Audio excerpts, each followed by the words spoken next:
Good afternoon, everyone. This is Joshua. I'm going to present to you what how simple sorting is done in arrays in C++. For our for our report, I'm going to sort the arrays or the elements inside the array in an ascending order.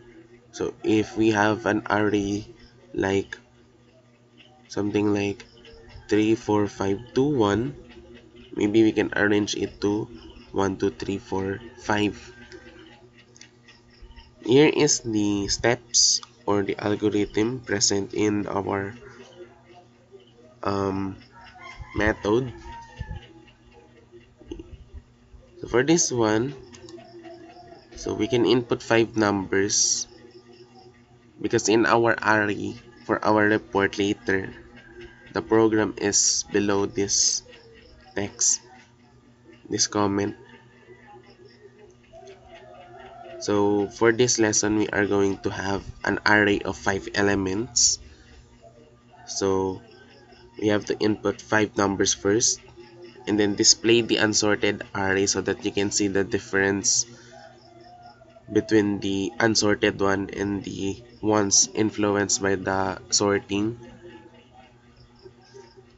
Then sort the array. Here is the, the process. So in a for loop, make a temporary array, find the biggest number inside the array that you have, find its smallest number. After finding the biggest number, you have to find the biggest number, copy its value and index, and then turn the smallest number by making them the biggest number plus 1. I'll explain more into this later. I have a more visual presentation of this. Add the value of the smallest number to the temporary array. Then after looping, copy all the contents of the temporary array back to the original array and then display the sorted array. This is how our program would work for now. So I want to show you um how are we really going to sort our array.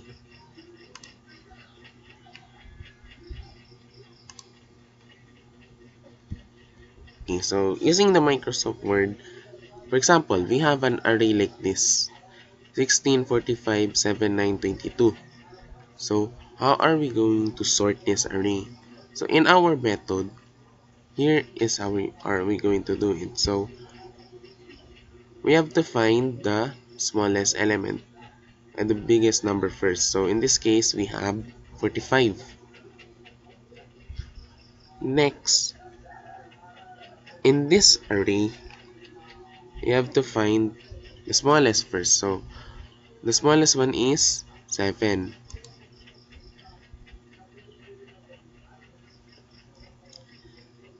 Ngayon, nilalagay natin si 7 sa first element nitong temp array. Kasi nga siya yung smallest, so ilalagay natin siya sa unahan. Now, as you can see,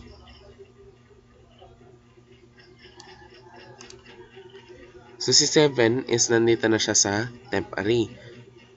And back to the original array, what happened to 7? Naging biggest number plus 1. So that is 45 plus 1, that is 46. So yung value niya turned from 7 to 46. So bakit yan? Kasi if we are going to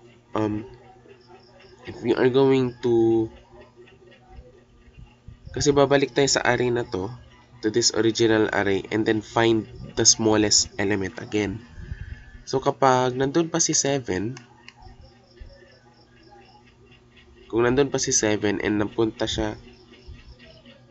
So kung in this case hindi natin yan ginawa, that is nandun pa si 7 sa original array, chances are si 7 ulit yung makukuha. And we don't want that to happen in our program. So we have to make this the biggest number, or we have to turn this 7 into the biggest number plus 1. So that's kind of our logic behind this. So after 7, so the next smallest number in this array is 9. So transfer 9 here in this array, and then naging 46 siya. Then find the next smallest number, which is 16. Then after 16 we have 22.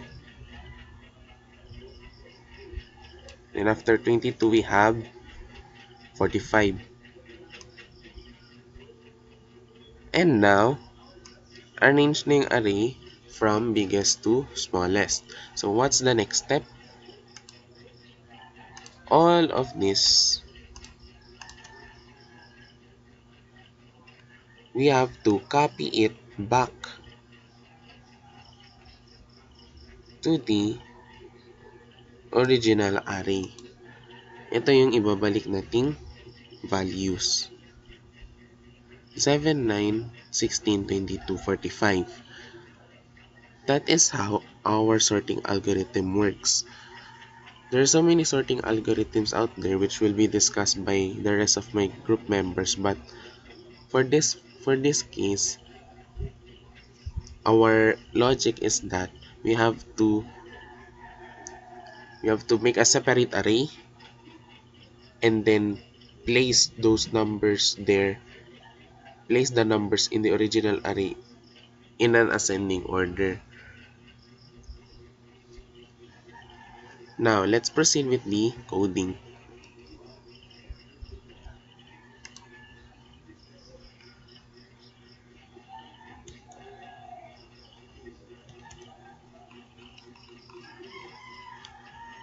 Here is the simple code of here is the simple program for this sorting method. Okay, we are using Visual Studio Code, and for easier readability, we use namespace std. So here is our function prototype. So void sort, it takes array as one array, integer array, as a parameter.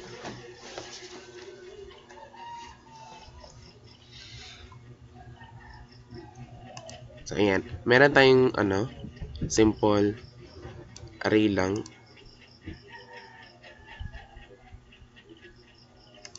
So para magkaroon ng opportunity na magkaroon ng iba't ibang output or iba't ibang input sa array. So ito lang, input lang 5 numbers and then display them. Display those 5 unsorted numbers, and then let's proceed dito sa sort. So puntahan natin yung declaration ng sort function. So ito yung kanyang declaration. So I'm going to explain it one by one. This one is the temporary array that we are going to make, and the value of max, which is the biggest number in the inputted array. This one is so this for loop finds the biggest number in the array and i-store yung number na yun sa max. Now, let's proceed with this part. So, in this for loop, nandito na yung process na pinakita ko kanina.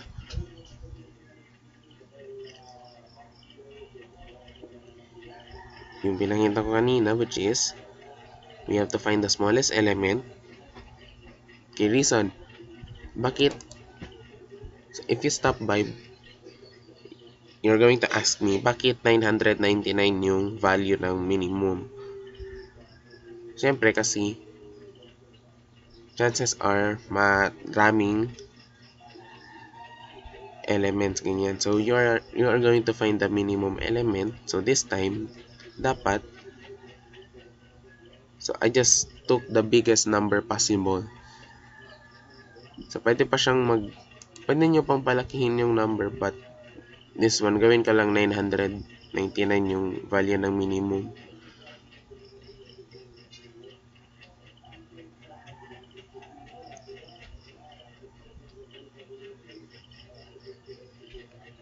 And then, find the smallest element in the array. And then, if nahanap na yung smallest element, we are going to get its value indicated by the mean, minimum, itong minimum variable, and then in its index. Okay, so yung array I, and then yung I, which is yung index niya. Next, so make the smallest element the highest element. So bakit ko yun kinuha? Bakit ko kinuha yung value ng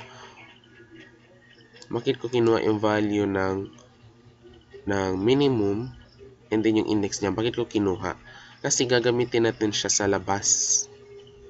Okay, parang ganun ang idea ko doon. Ang idea ko behind it. Para we can use it here outside this loop. So kinuha ko yung kanyang index, ni-store ko siya sa separate na variable, and then make the smallest element the highest element. So yung kanina yung 7 naging 46, di ba? And ito yung kanyang kalabasan.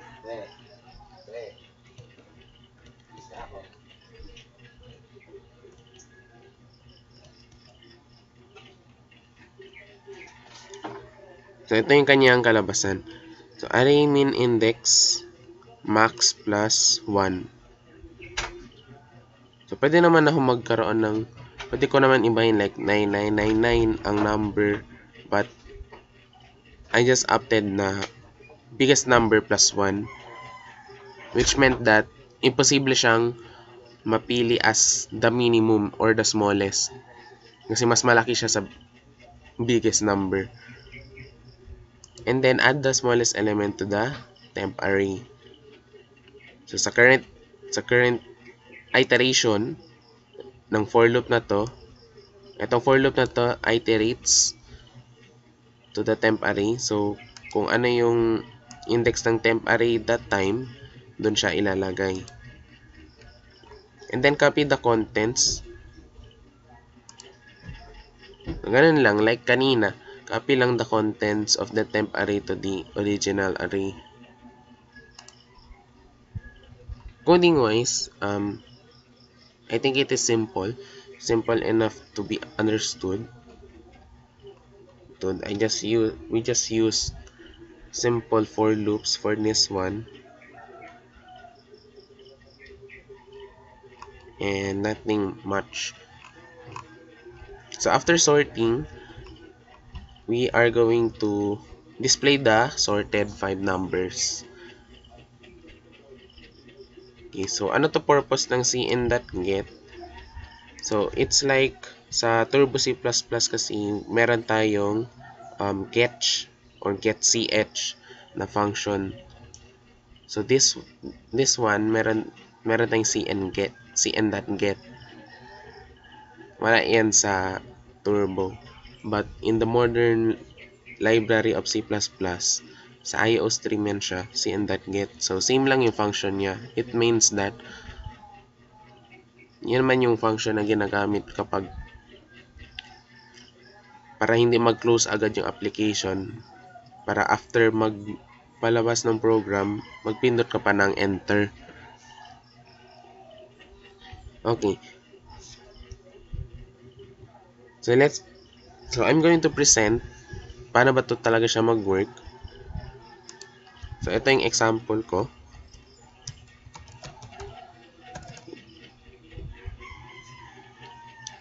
Okay, hindi ko naman na ituro for now yung paano siya mag-compile ng C++ sa Visual Studio Code. Okay. So, pasensya na sa manok. Ayan. So, patakboy natin yung file. So, enter the first number.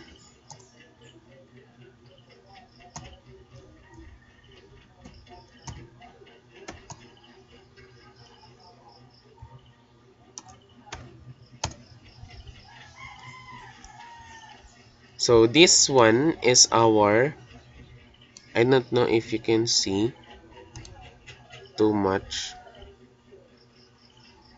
Kasi hindi ko mapalaki ang text sa terminal. Yun lang sa may editor. But meron tayong 100,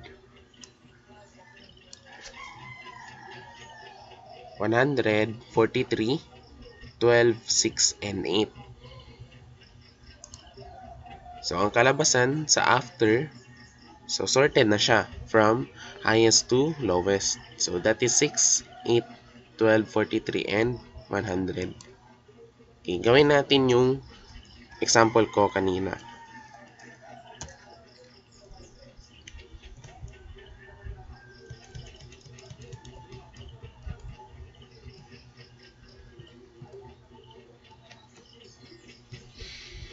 So, first number, 16. Second number is 45, 7, 9, 22. So, as you can see, nasa baba na talaga siya. Iakyat ko muna. So, naging 7, 9, 16, 22, and 45. Yan yung kanyang sorted version. So, before, ito yung kanyang kalabasan. So, ito yung pag-input mo. Ito yung array na hindi pa sorted from ascending order. And then after, ito na yung kanyang value. Okay, meron akong idagdag. So, what if 1,000 yung value ng number ko?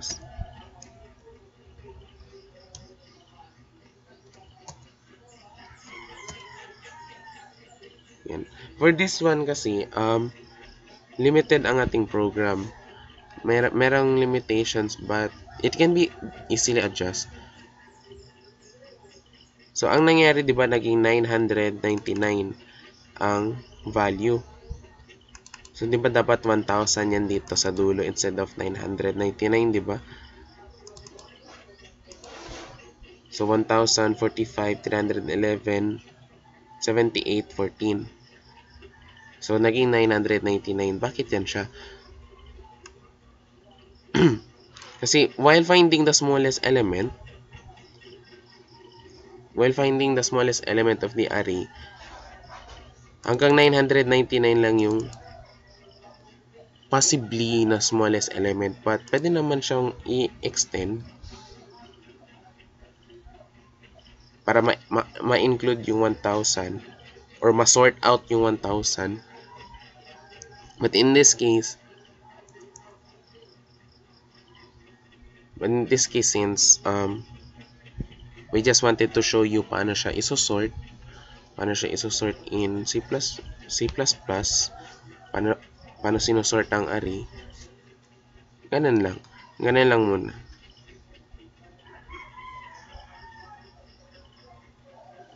So the only thing that you have to understand is that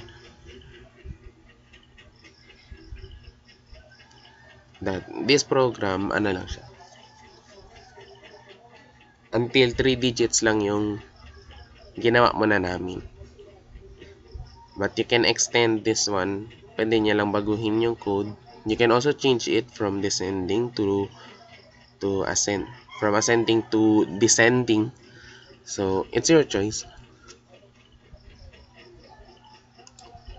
So going back, before I'm going to end this video presentation, so meron tayong, so sorting is done for in this case. So simple sorting is done by getting the biggest number. Okay, for our idea of sorting is that we have to find the biggest number, the smallest element, then transferring it to a temporary array for now. Transferring that smallest element to the temporary array, copying its value, and then after sorting it out, copy the values again. So again, pakita ko ulit using word.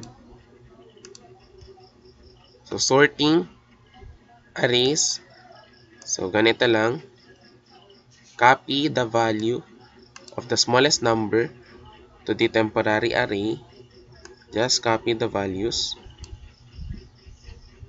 Dapat palang 9. I-copy the values.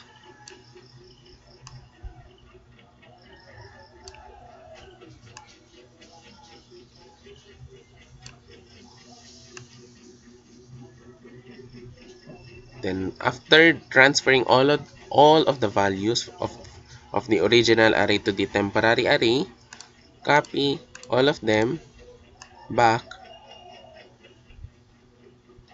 to the original array.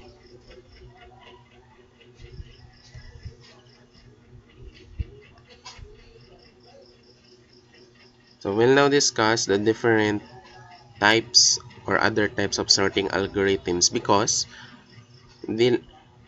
aside from this one, from this kind of method of sorting, marami pang ibang methods of sorting algorithms. But for our report, we're going to discuss bubble. Some of those examples are bubble, insertion, and merge sorting. Thank you.